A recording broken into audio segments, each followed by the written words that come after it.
Hello everyone, welcome back to Reacts. तो भाई आजकल जो हमारी गोदी मीडिया है वो तो काफ़ी सुधर गई है। बहुत ज़्यादा हमें ना ऐसी बेवकूफ़ी टाइप की चीज़ें इंटरनेशनल मैटर से रिलेटेड उतनी नहीं मिल रही। तो एक एक ये बहुत ही तगड़ी न्यूज़ है जो अगर मतलब मान लो हम जैसे लोग जो हो गए who are anti US imperialism, ठीक है, एंड ज़्यादा आप लोग भी हो गए पूरे ऑफ कोर्स उसी कैटेगरी में, तो हमको मे बी ऐसा लगेगा कि हमको खुश होना चाहिए इस पर्टिकुलर न्यूज़ पे। बट ह्यूमैनिटेरियन ग्राउंड्स पे बहुत ही ज़्यादा सैड भी है। वो ये है कि भई जो बहुत सारे सेलर्स हैं, जो एयरक्राफ्ट कैरियर है इनका Abraham Lincoln, one of the best aircraft carriers. वहाँ पे जो सेलर्स हैं, इतने मेंटली थक चुके हैं, मतलब उनका दिमाग एकदम आउट हो चुका है। वो बेसिकली कोशिश कर रहे हैं लिटरली कि भई हम कूद के समुंदर में ही कूद जाएँ, वहाँ से, अपना एयरक्राफ्ट कैरियर से। मतलब वो मेंटली बिल्कुल अनस्टेबल हो चुके हैं बिकॉज़ आगे सुनते हैं, पता क्लियर होगा। I look at what's going on right now. I see a couple of things happening that I think are frankly much more important. On the one hand, we have reports coming in today from the fleet that sailors on aircraft carriers, specifically the USS Abraham Lincoln, are jumping overboard to get off the ship. They've been out at sea since the 21st of November. I mean, this is incomprehensible. It's inhuman. नवंबर मतलब अभी हम अगस्त में हैं, तो 10 महीने हो चुके हैं। 10 महीने से वॉर टाइप की, एंड 10 महीने में से मार्च से तो वॉर ही चल रहा है। मतलब इमेजिन ऐसी स्थिति में रहना और प्रॉपर खाना-वाना भी ना मिलना। मतलब एंड बाय द वे ये सेलर्स हैं, मतलब ये the biggest and the best navy in the world की आप बात कर रहे हो, उसके सेलर्स हैं। I mean, even the days of the Royal Navy, which was pretty rough as an institution, they understood there was a 6 month limit, and at that 6 month point, people had to get off the ship. The idea that we would have sailors at sea since 29 November really leads me to question what the admirals are thinking about. What are they doing? One of their critical jobs is to ensure that the people that are out there serving are not unnecessarily abused by their own chain of command.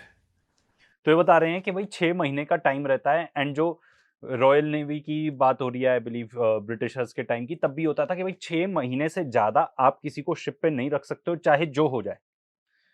And ये जो word use कर रहे हैं, they are being abused, मतलब literally ऐसा ही हो रहा है अकॉर्डिंग टू हिम कि उनको नौकरों की तरह रखा जा रहा है। ये अमेरिकन नेवी है, एंड किसके लिए आप नौकरी कर रहे हो? ठीक है, किसके नौकर हो? इज़राइल के नौकर हो आप, क्योंकि आपका कोई रोल नहीं है इस पर्टिकुलर वॉर में, बिल्कुल भी नहीं। तो क्या बोलो? I mean, this is not World War II. During World War II, we worked very hard to rotate people. If you look at the Russians right now in Ukraine, they have been meticulous about rotating forces in and out to avoid these kinds of things. So there's something really, really wrong with the Navy and the armed forces. That's the first thing. The second thing is, तो मतलब ये जो पूरा जिस तरीके से war ही चालू हुआ है, एंड इज़राइल वाले पॉइंट को ही आगे पकड़ते हैं, क्योंकि इज़राइल ने ही ये वॉर इंस्टिगेट किया है, इज़राइल के बिहाफ पे ही ये वॉर्स लड़े जा रहे हैं। सारी चीज़ें अब एक-एक करके सामने आ रही हैं कि भई ये वॉर क्यों चालू हुआ था? क्योंकि ऑफ कोर्स इज़राइल चाहता था, वो हेजेमोन बनना चाहता है, ठीक है? ये तो अगर आप फॉलो करते हो curated regularly, you are already aware. But हर कोई कह रहा था कि भई ये वॉर बहुत डिज़ास्ट्रस हो सकता है हमारे लिए, हमारे बेसेस जो हैं वो कॉम्प्रोमाइज़्ड वैसे ही हैं, स्ट्रेट ऑफ हॉर्मूज़ भी वो बंद कर देगा। खबर कहाँ से आती है कि भई वॉर चालू हुआ, ट्रंप ने क्यों एग्री किया? क्योंकि नेतन्याहू ने ट्रंप को बोला, एंड नेतन्याहू ने मोसाड को एज़ अ बेस बनाया कि मोसाड कह रहा है, अरे 2-3 दिन में रेजिम चेंज हो जाएगा वहाँ पे, तो भई ये वॉर चालू कर लो, ठीक है? मतलब इज़राइल ऐसी टाइप की इन्फॉर्मेशन फीड कर रहा है। हो सकता है अभी आपने ऑफ लेट देखा हो कि वो उस टाइप के वीडियो सर्फेस कर रहे हैं, एंड न्यूज़ पूरी लेजिट न्यूज़ है कि जब टर्की नेटो के मीटिंग के लिए गया था ट्रंप, तब उसको डरा दिया किसने? इज़राइलीज़ ने, कि अरे ईरान तुम्हारे ऊपर अटैक करने वाला है एंड तुम्हारे एयरक्राफ्ट को ही उड़ा देगा, तुम मर जाओगे। तो वो अपना क्या कहते हैं, एक वो जो केटरिंग वाली वैन थी, उसके अंदर घुसकर वो दूसरे एयरक्राफ्ट पे चले जाता है, एंड बाकी उसके मार्को रूबियो-शूबियो वो सब उसी में आ जाएँ। एंड उसको ऑप्शन भी मिलता है कि किस-किस लोग को लेके जाना चाहता है, वो तो अच्छी सुंदर ब्लॉन्ड लड़की को वो चूज़ करता है कि ये जाएगी मेरे साथ। ये सब टाइप की न्यूज़ है। ठीक है? तो एंड वो भी किसने, एंड ये तो सीआईए का स्टेटमेंट आ गया, सीआईए ने लीक कर दी इंफॉर्मेशन, स्टेटमेंट क्या बोल रहा हूं मैं, ठीक है ना, लीक करा दी इंफॉर्मेशन के दे सेड कि भाई ऐसा कुछ भी नहीं है, इजरायलीज ने ट्रम्प के दिमाग में डाला कि ईरानियंस तुमको मारना चाहते हैं। तो भाई अब हर चीज इन बेवकूफों, इन पागल लोगों पर ही आ जाती है कि उनके वजह से ही ये सारी चीजें हो रही हैं। एंड ये जो सोल्जर्स लड़ रहे हैं, किसके लिए लड़ रहे हैं? इसराइल के लिए लड़ रहे हैं। एंड मतलब इस पूरे पूरे वॉर की प्लानिंग अब सिर्फ इतना नहीं है, स्ट्रेटेजिक रिजर्व ऑयल का अमेरिका का खत्म हो रहा है, स्ट्रेटेजिक रिजर्व ऑयल का one of the biggest oil producing Nations उनका खत्म हो रहा है इस वॉर के वजह से। एम्यूनिशन, अरे हथियार खत्म हो रहे हैं। पहले तो बात ये आती थी अर्ली स्टेजेस ऑफ वॉर में कि थार्ड मिसाइल्स खत्म हो रही है, पेट्रियट मिसाइल्स खत्म हो रही हैं, ये मतलब डिफेंसिव मिसाइल्स हो गई, एयर डिफेंस मिसाइल्स जो वैसे भी काम नहीं करती हैं। फिर अब न्यूज आ रही है कि जो उनकी ऑफेंसिव मिसाइल्स हैं, तगड़ी वाली टोमाहॉक मिसाइल्स, जैजम मिसाइल्स, जो बेसिकली आप स्टैंड ऑफ मिसाइल्स, आप यहां से फायर करो तो वो जो भी आपने जीपीएस कोऑर्डिनेट डाला है वहां पे जाके गिरेगी। तो इसलिए ड्यूरिंग वॉर ही वो कहने लगे कि अब हम वो वाले बॉम्ब्स यूज करेंगे जो ऊपर से गिराते हैं, वर्ल्ड वॉर 2 स्टाइल, अगर आपने कभी वो डॉक्यूमेंट्री देखी हो तो। ये हालत है, मतलब क्या सोच के ये लोग वॉर में गए। एंड इतना ही नहीं, कुछ अमेरिका में ऐसे जाइनिस्ट हैं, मार्क लेविन और कुछ लोग, ठीक है, वो किससे जाके मिल रहे हैं? एडमिरल कूपर जो है इनका, उससे बेस में जाके मिल रहे हैं। उनका क्या काम है वहां पे जाके, उनको अथॉरिटी किसने दी वहां पे जाके एडमिरल से मिल रहे हैं? मतलब ये टोटली टेक ओवर हो चुका है of Israel, United states of America का, टोटली। एंड भाई मैं तो कहता हूं चलो हो भी गया, ठीक है, आपके क्या, आपके जो एडमिरल्स हैं, जहां बात हो रही है जनरल्स वगैरह, वो इतने नपुंसक हैं कि वो इतना भी नहीं बोल सकते कि भाई ये सुसाइड मिशन है, बंद करो।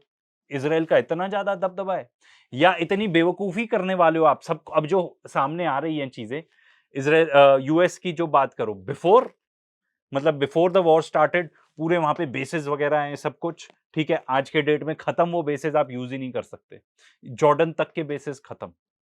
तो अब क्या रह गया? एंड ये बेसिस बहुत सारे इसराइल को ही सपोर्ट करते थे, क्योंकि ईरान से लॉन्च होती थी मिसाइल, यहाँ पे बेसिस में पूरे रेडार्स रहते थे, इसराइल को पता चल जाता था तुरंत कि मिसाइल लॉन्च हुई है, उनके आयरन डोम, उनके एयर डिफेंस सिस्टम तक को वो फीड करता था।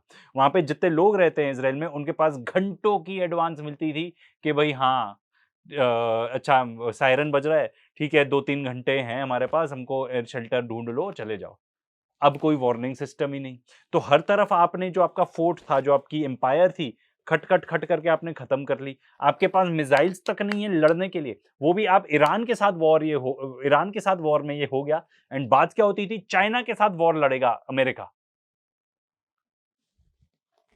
मतलब ये, मतलब इतनी आपको लगता है कि यार अमेरिका तो बिगेस्ट आर्मी, ये वो दी बेस्ट, एंड मतलब अंदर एकदम ही खोखली। एंड ये बात अगेन, मैं जितनी भी चीजें कह रहा हूं, मैं अपना ओपिनियन तो कम ही देता हूं, बोलता हूं तो बता देता हूं कि मेरा ये ओपिनियन है। ये बात तो एक्सपर्ट्स ही, जहाँ पे जो जिनको हम आपको रेफर करते हैं, चाहे डैनियल डेविस हो गए, लैरी जॉनसन हो गए, या कर्नल मैग्रेगर हो गए, या प्रोफेसर टेड पोस्टल हो गए, वही बता रहे हैं कि भाई ये जो, एंड ये वही बता रहे हैं कि ये जो अमेरिका का मिलिट्री इंडस्ट्रियल कॉम्प्लेक्स है, मतलब इनकी जो पूरी इंडस्ट्रीज हैं जो हथियार बनाती हैं, इन्होंने स्कैम कर रखा है। बिकॉज हथियार ऐसे नहीं बनाए जाते किस चीज की जरूरत है, किस चीज से हम और बैटल रेडी हो जाएंगे। हथियार इस चीज को लेके बनाए जाते हैं कि भाई इनकी प्रॉफिटेबिलिटी किस चीज से आएगी। तो आपने इतने सारे पैसे लगा दिए वो इतने इंटरसेप्टर्स वगैरह बनाने में, पेट्रियट वगैरह, जो वैसे ही खत्म हो गए, आप ज्यादा बना भी नहीं सकते, and they don't even work, उनकी 1% है शायद एफिशिएंसी।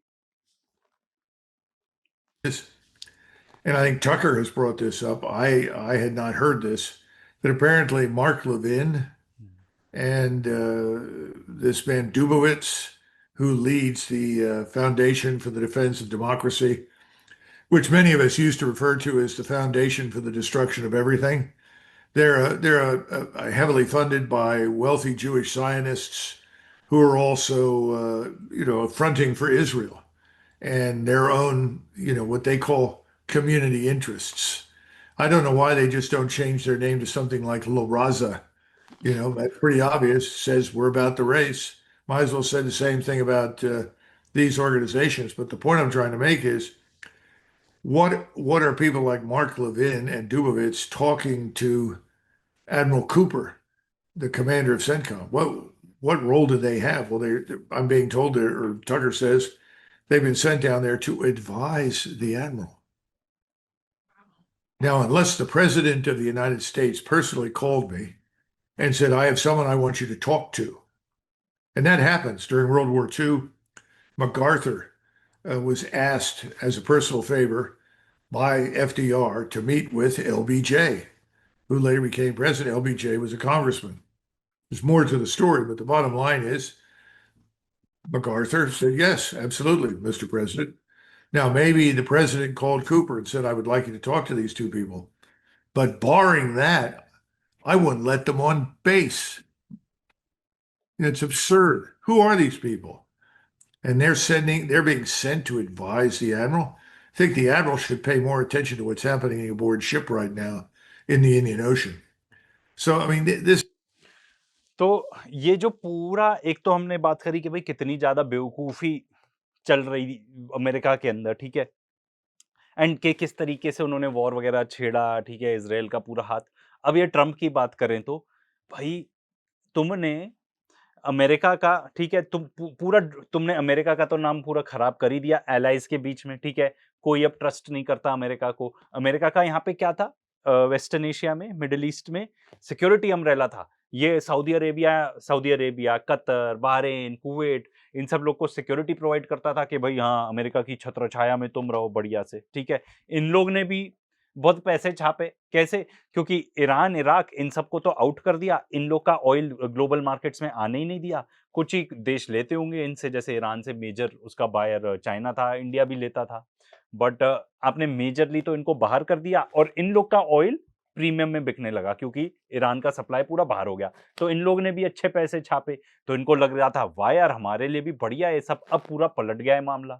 अब अमेरिका अपने बेसेस नहीं बचा सकता, ठीक है, ईरान दादा बन चुका है रीजन का, ये बात भी क्लियर है। अब स्थिति ये हो गई है कि अगर अमेरिका यहां से एग्जिट हो जाता है रीजन से, तो पेट्रो डॉलर जो अग्रीमेंट किया हुआ है उन्होंने, basically dollar is not backed by anything, dollar is only backed, मतलब बहुत लोगों को लगता है dollar is backed by gold, back in the day होता था, अब बिल्कुल भी नहीं है। तो डॉलर से क्या है, मेजरली ग्लोबल ट्रेड होता है उसमें, पूरे दुनिया में, खास तौर पर ऑयल ट्रेड होता है डॉलर्स में। अब अगर यहां से निकल जाएगा अमेरिका, तो पेट्रो डॉलर का कॉन्सेप्ट ही खत्म, तो तुमने करेंसी भी बर्बाद कर दी, ठीक है। एंड ये बात पूरा अमेरिकन एम्पायर तुमने बर्बाद कर दिया, ये बात भी कोई नहीं रियलाइज कर रहा। भाई अगर डॉलर रिजर्व करेंसी नहीं बचेगी, तो तुम जितने भी हो, तुम अपना ब्लैक रॉक हो, स्ट्रीट, वैनगार्ड, जेपी मॉर्गन, जितने भी बड़े बड़े जो मिलिट्री इंडस्ट्रियल कॉम्प्लेक्स भी रन करते हो, काफी हद तक अमेरिकन इकोनॉमी भी कंट्रोल करते होगे, अमेरिकन स्टॉक मार्केट तो कंट्रोल करते ही हो 80%, दिस इज ऑन रिकॉर्ड।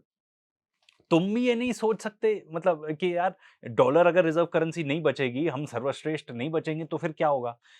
देखो, जब ग्रीड जो होती है ना, लालच जब एकदम हद पार हो जाती है, एंड ओवर कॉन्फिडेंस कि हम कुछ भी कर सकते हैं, तो जो अभी करंट जनरेशन ऑफ ये जो बुड्ढे लोग जो अमेरिका को चला रहे हैं, वो ऐसी जनरेशन है जिनको सब कुछ ग्रांटेड ही मिला हुआ है कि अमेरिका तो मतलब सर्वश्रेष्ठ।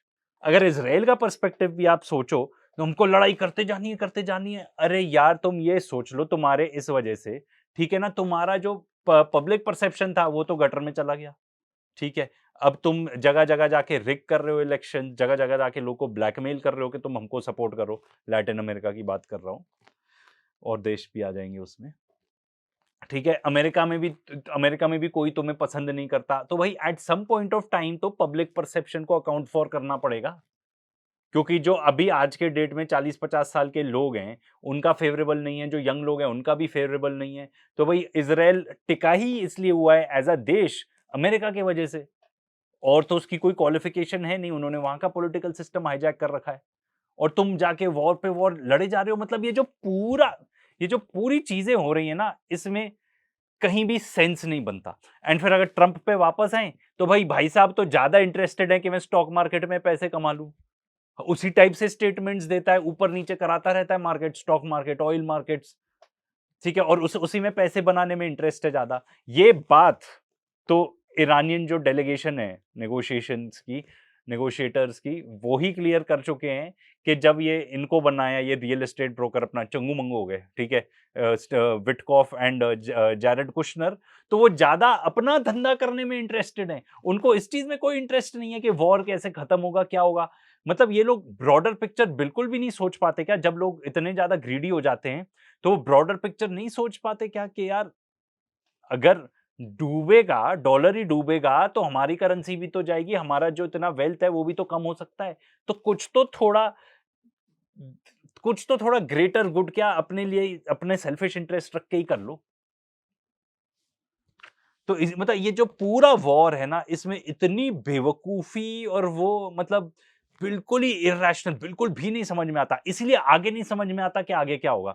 वैसे देखो, अगर आगे की बात करनी है तो स्ट्रेट ऑफ हॉर्मूज पूरा ईरान के कब्जे में है। ईरान बोल रहा है इट इज क्लोज्ड, बट फिर भी कुछ-कुछ शिप्स वहां से निकल रही हैं। इसका मतलब पूरा कंट्रोल ईरान का है। अब अमेरिका कह रहा है कि हम वहां पे अपना नेवी से ब्लॉकेड वगैरह करेंगे। नेवी का आपने हाल देख ही लिया। एंड एक और पॉइंट एंड फिर एंड करते हैं ये, जो मैं ऐड करना चाहता हूँ, जो सेलर्स हैं वहां पे, आप उनकी सोचो क्या स्थिति होगी कि खाना भी नहीं मिल रहा, ठीक है, नहा भी नहीं सकते, ठीक है, दांत भी नहीं ब्रश कर सकते, बदबू आ रही है पूरी तरफ, एंड फुल टाइम कांस्टेंट डर ये है कहीं आके मिसाइल आके ना गिर जाए हमारे एयरक्राफ्ट कैरियर के ऊपर। तो भाई मतलब इतनी बेवकूफ़ी हो रही है, इसीलिए कुछ समझ ही नहीं आता आगे क्या होगा। चलो, हम तो एक क्लोज़ आइ रखेंगे इसके ऊपर। Until next time.